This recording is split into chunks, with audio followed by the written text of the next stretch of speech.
viens à mon aide. Seigneur, viens à mon secours. Gloire au Père, au Fils, au Saint-Esprit, maintenant et toujours.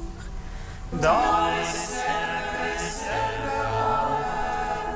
Alléluia.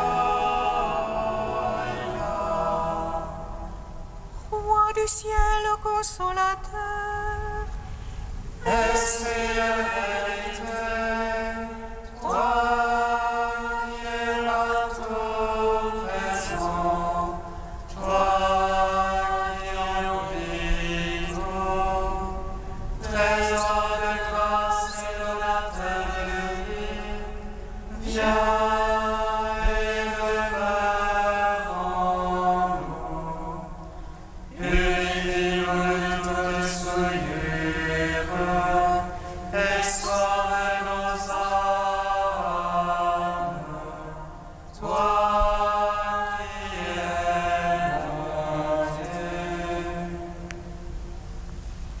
Roi du ciel consolateur, Esprit de vérité, toi qui es partout présent, toi qui emplis tout, trésor de grâce et donateur de vie, viens et demeure en nous.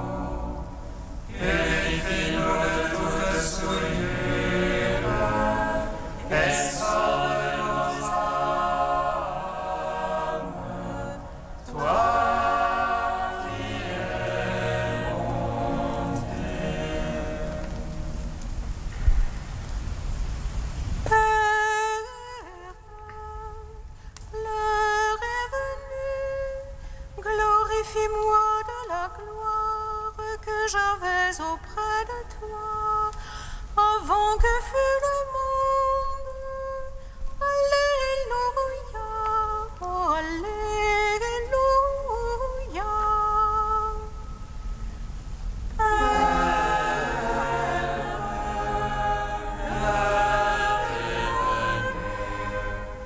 Glorifie-moi de la gloire que j'avais auprès de toi, avant que fût le monde. Alléluia, Alléluia.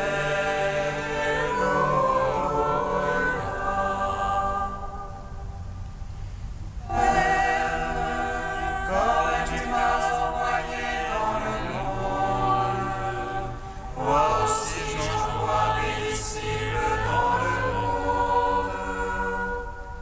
Et pour eux je me consacre et m'offre en sacrifice, pour qu'ils soient eux aussi consacrés dans la vérité.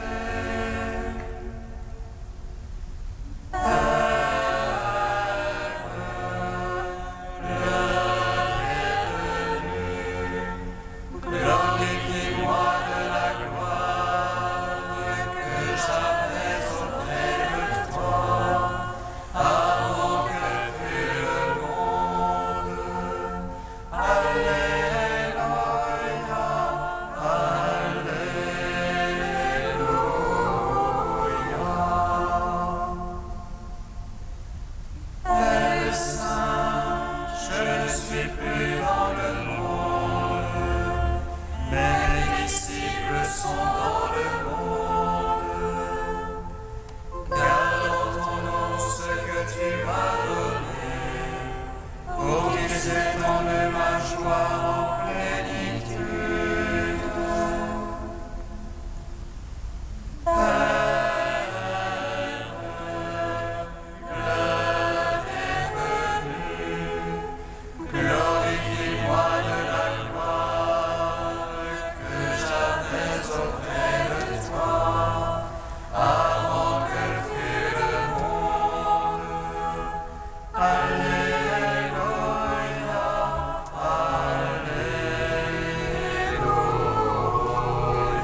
Psaume 118, strophe 18. Avec les apôtres remplis de joie, nous te bénissons, Christ ressuscité, tu nous donnes la vie. Avec les apôtres remplis de joie, nous te bénissons, Christ ressuscité, tu nous donnes la vie. Ô juste que tu es Seigneur, droiture que tes jugements. Tu imposes dans la justice ton témoignage. Comme entière vérité. Le zèle de ta maison me consume, car mes oppresseurs oublient ta parole. Ta promesse est dépourvue entièrement. Ton serviteur a chéri. Chétif que je suis et méprisé, je n'oublie pas tes préceptes. Justice éternelle que ta justice. Vérité que ta loi. Angoisse, oppression m'ont saisi, tes ordres font mes délices. Justice éternelle que ton témoignage. Fais-moi comprendre que je vivrai. Gloire Fils au Saint-Esprit. Pour les siècles des siècles. Amen. Psaume 3. Jubilate Deo, jubilate omnis terra, jubilate Deo. Jubilate Deo, jubilate omnis terra, jubilate Deo. Seigneur, qu'ils sont nombreux mes oppresseurs, nombreux ceux qui se lèvent contre moi. Nombreux ceux qui disent de mon âme. Point de salut pour elle son Dieu. Mais toi, Seigneur, bouclier qui m'entoure, ma gloire, tu me redresses la tête. Après une voix, je crie vers le Seigneur. Il me répond de sa sainte montagne. Et moi, je me couche et m'endors. Je m'éveille, le Seigneur est mon soutien. Je ne crains pas ces jours par milliers. Hostile de toutes parts contre moi. Lève-toi, Seigneur, sauve-moi, mon Dieu. Tu frappes à la joue mes adversaires. Tu brises les dents des impies. Dieu sauveur, bénis ton peuple. Gloire au Père, au Fils, au Saint-Esprit. Pour les siècles des siècles. Amen.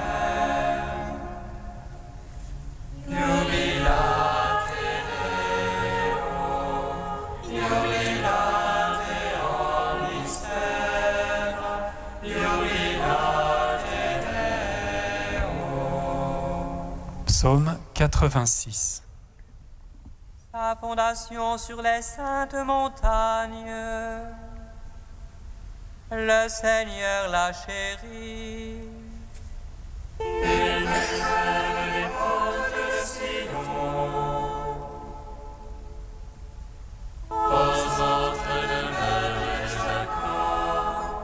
Parle de toi pour ta gloire, cité de Dieu. Je compte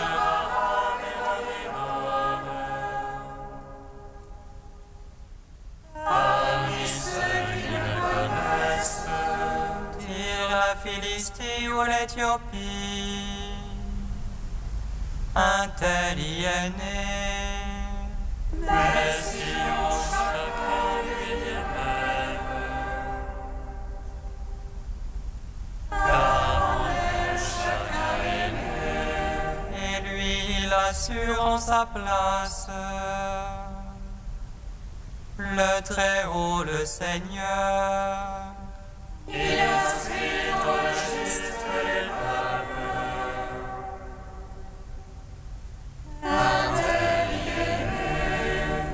princes parmi les cœurs, tous ont en toi leur demeure. Gloire au Père, au Fils, au Saint-Esprit, pour les siècles des siècles. Amen.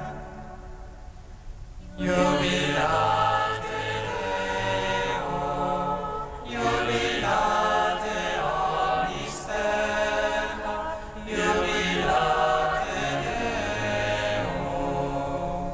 Cantique de Jérémie 31, page 313.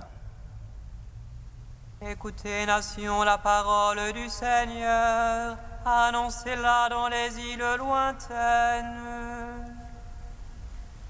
Celui qui disperse Israël le rassemblera et le gardera comme un berger son troupeau. Car le Seigneur a acheté Jacob, l'a délivré de la main d'un plus fort. Ils deviendront une joie au mont de Sion, ils afflueront vers les mains du Seigneur. Vers le froment, le vin nouveau et l'huile fraîche, vers les brebis et les bœufs les plus tendres. Ils auront l'âme comme un jardin bien irrigué, pour eux désormais plus de langueur. Et la jeune fille prend plaisir de danse, jeunes et vieux sont dans la joie. Je vais changer la question en allégresse, les consoler, les réjouir après leur peine. Je rassasierai mes prêtres de mes choisis, et mon peuple se gorgera de mes biens. Gloire au Père, au Fils, au Saint-Esprit, pour les siècles des siècles. Amen.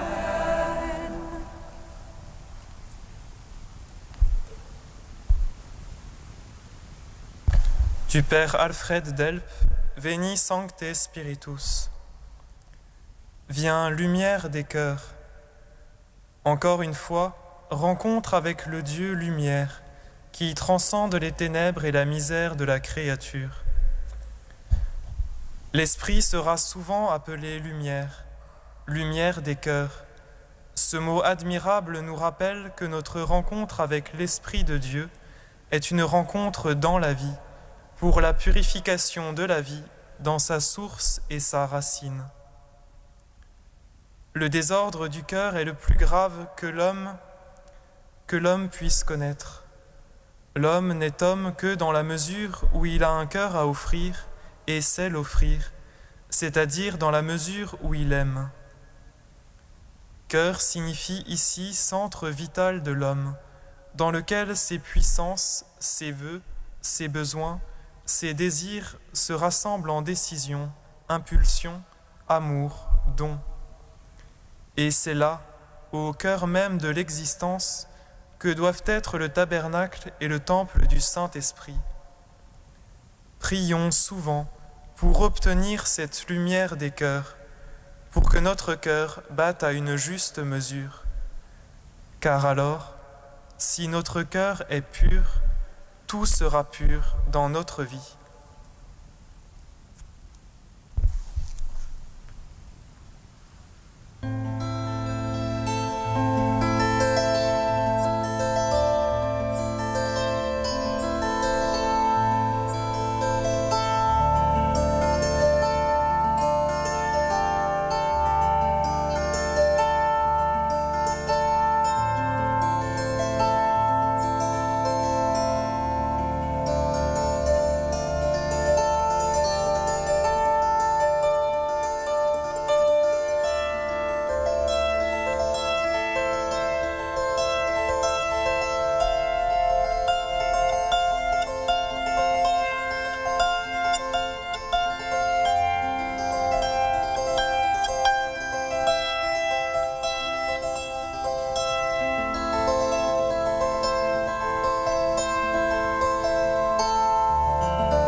L'esprit de vérité me rendra témoignage.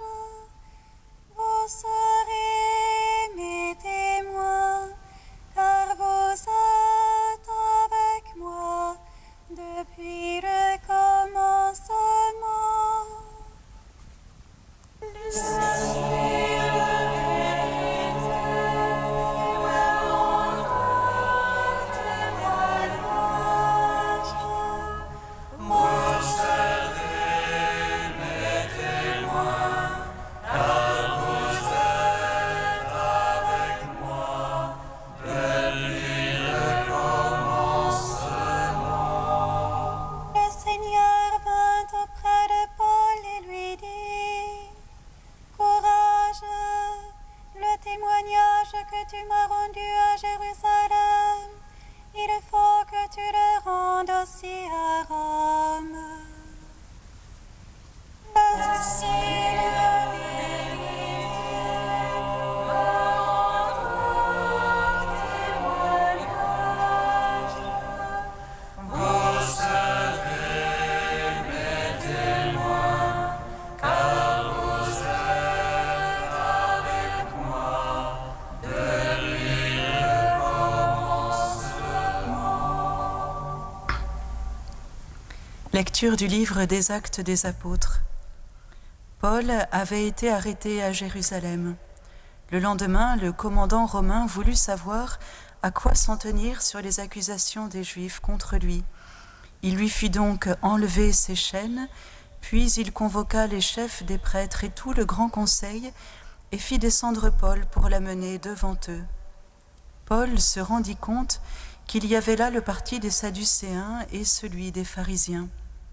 Alors, devant le conseil, il déclara d'une voix forte: « Moi, frère, je suis un pharisien, fils de pharisien. C'est à cause de notre espérance en la résurrection des morts que je passe en jugement. » À peine eut-il dit cela qu'une dispute éclata entre pharisiens et sadducéens, et l'assemblée se divisa. En effet, Les Sadducéens prétendent qu'il n'y a ni résurrection, ni ange, ni esprit, tandis que les pharisiens y croient. Cela fit un grand vacarme. Quelques scribes du parti pharisien intervinrent pour protester vigoureusement. Nous ne trouvons rien de mal chez cet homme. Un esprit ou un ange lui a peut-être parlé. La dispute devint très violente et le commandant craignit que Paul ne se fasse écharper. Il ordonna à la troupe de descendre pour l'arracher à la mêlée et le ramener dans la forteresse. La nuit suivante, le Seigneur vint auprès de Paul et lui dit « Courage, le témoignage que tu m'as rendu à Jérusalem, il faut que tu le rendes aussi à Rome. » Gloire et louange à toi, Seigneur Jésus. Gloire et louange à toi, Seigneur Jésus.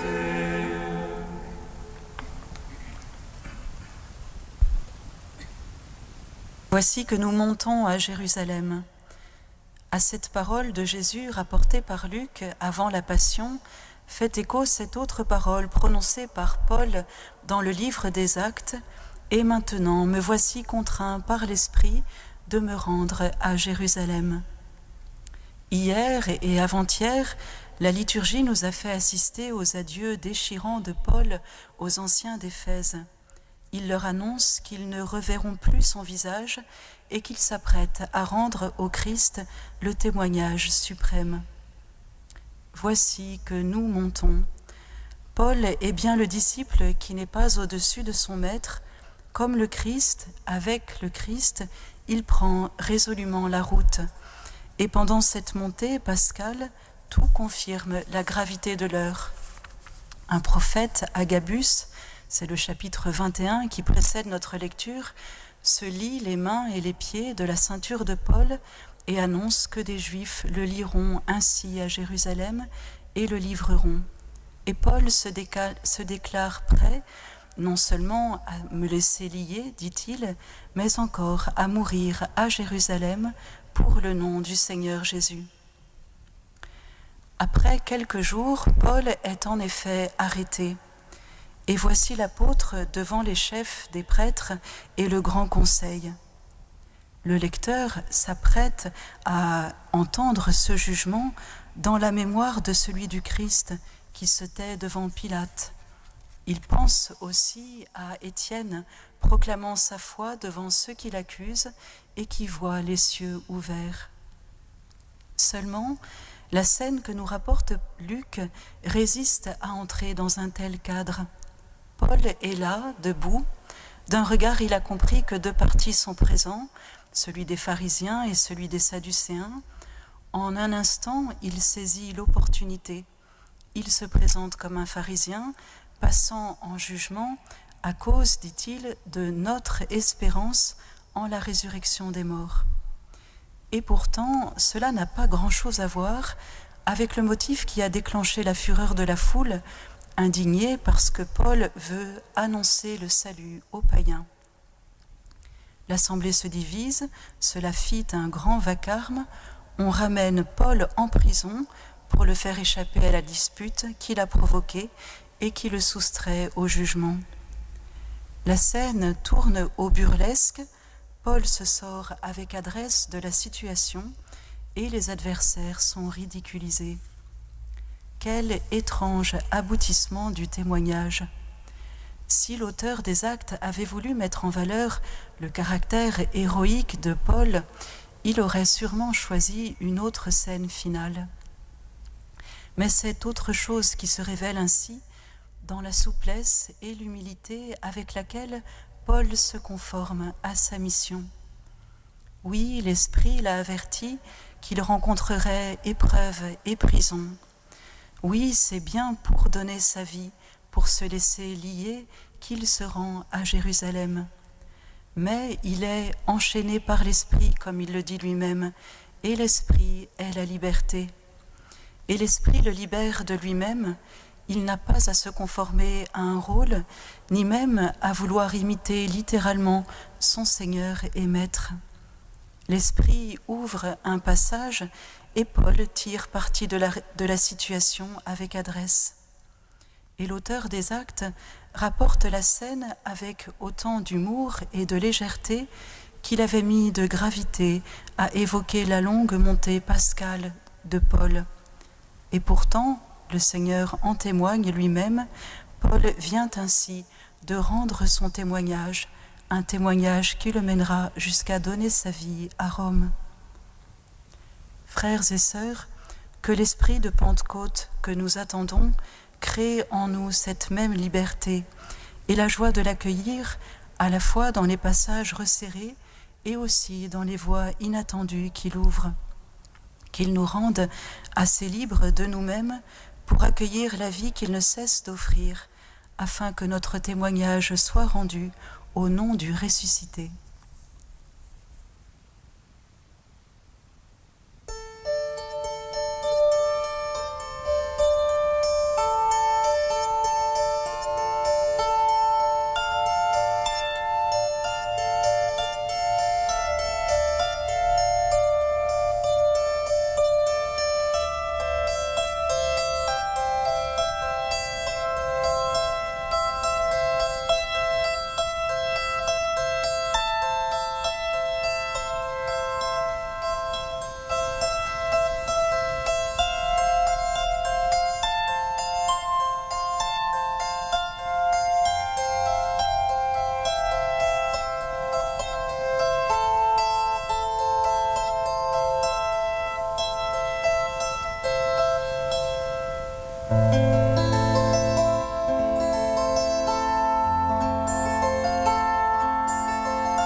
Pour que nous puissions témoigner de ton amour, là où nous sommes sans crainte.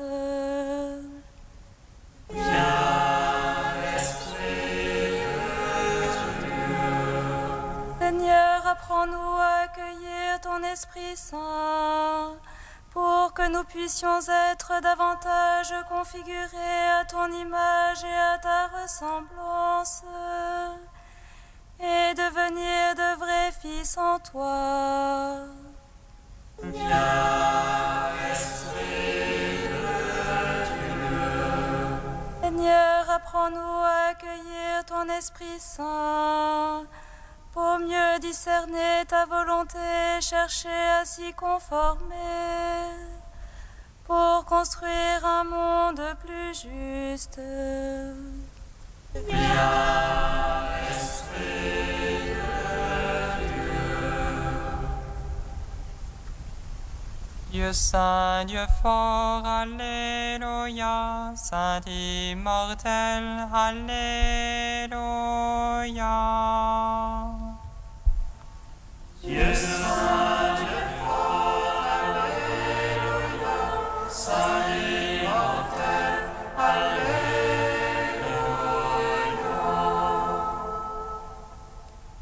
Dieu saint, Dieu fort, Alléluia. Saint immortel, Alléluia.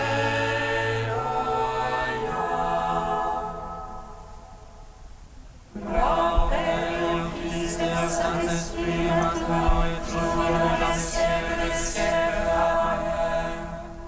Saint immortel, Alléluia.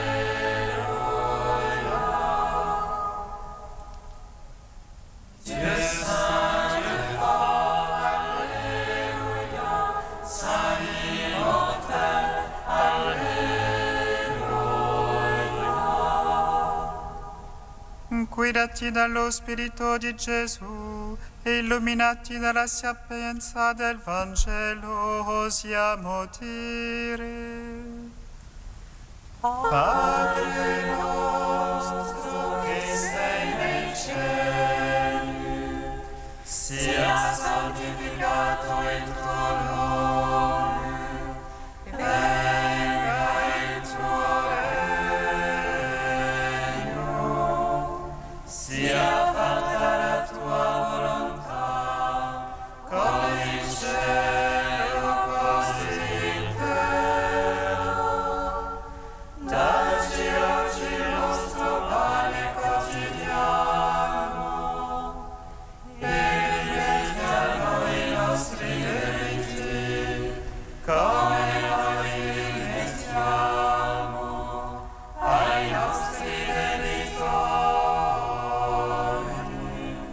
e non ci indurre in tentazione, ma liberaci dal male.